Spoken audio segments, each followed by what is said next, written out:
एक ऐसा स्थान जिसकी सुंदरता हर साल लाखों सैलानियों को अपनी ओर खींचती हो। एक ऐसा स्थान जहां भगवान शिव व उनके कुटुंब प्रायः आते हों। एक ऐसा स्थान जो भारत की रिच माइथोलॉजी को दर्शाता हो। एक ऐसा स्थान जो अब टूरिस्टों को निगल जाता हो। क्या आप वहां जाना चाहेंगे?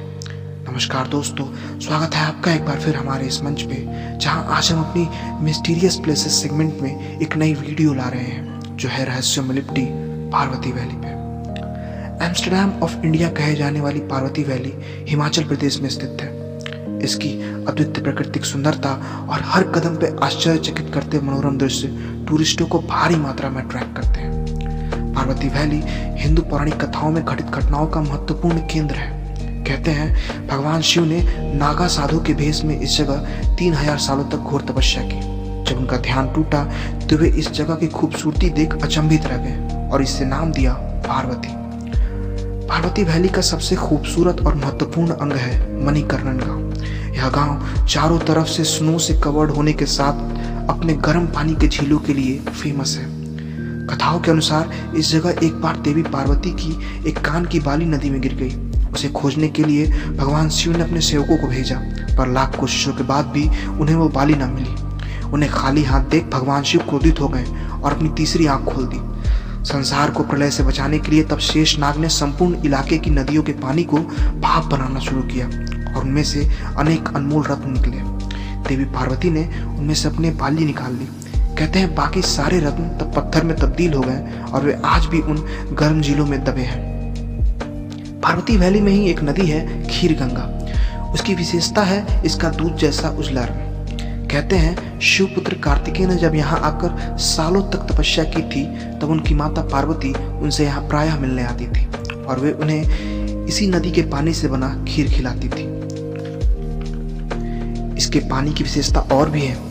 यह काफी मीठा होने के साथ एक हीलिंग मेडिसिन के लिए भी फेमस है।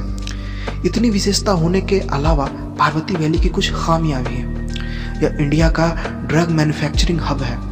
यहाँ इंडिया में सबसे ज़्यादा चरस और गांजा बनाने की बातें कही जाती है और इसका सेंटर है मल्लाना गांव। ऐतिहासिक रूप से यह गांव सिकंदर की सैनिकों का वंशज बताया जाता है।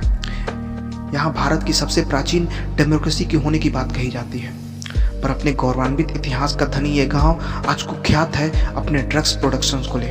कहते हैं कि यहाँ के बने गांजे और चरस की क्वालिटी इतनी बढ़िया होती है कि इन्हें विदेशों में भी एक्सपोर्ट किया जाता है।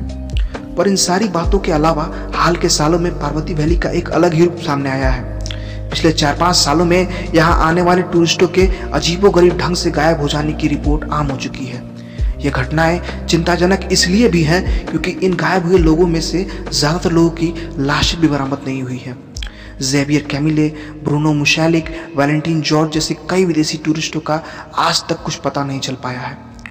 लोग इन गायब हुए सैलानियों के पीछे के कई कारण देते हैं। कुछ लोग कहते हैं कि ये गायब हुए लोग अत्यधिक एडवेंचरस नेचर के रहे होंगे। ये खुद को चैलेंज करके इस घाटी के उन खतरनाक हिस्सों में चले गए होंगे जहां जाना मना है और फिर उनका वहां से लौटना मुमकिन ना रहा होगा। पार्वती वैली में टूरिस्टों के साथ धोखाधड़ी आम बात है। कुछ थ्योरीज के अनुसार स्थानीय लोगों ने पैसों के लिए उनकी हत्या कर लाशें जंगल में किसी जानवर के लिए छोड़ दी होंगी।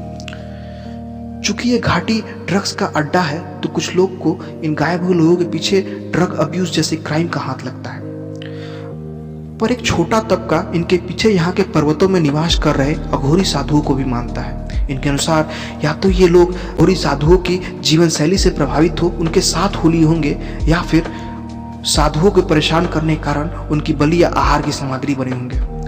हालांकि इनके ना मिलने का एक बड़ा कारण यहाँ का पुलिस प्रशासन भी है। अगर ये लोग किसी मिसिंग रिपोर्ट के आने पर तुरंत कार्रवाई करते तो शायद कुछ जानें बच जाती। पर इन तमाम घटनाओं के बाद भी पार्वती वैली टूरिस्टों से भरी रहती है।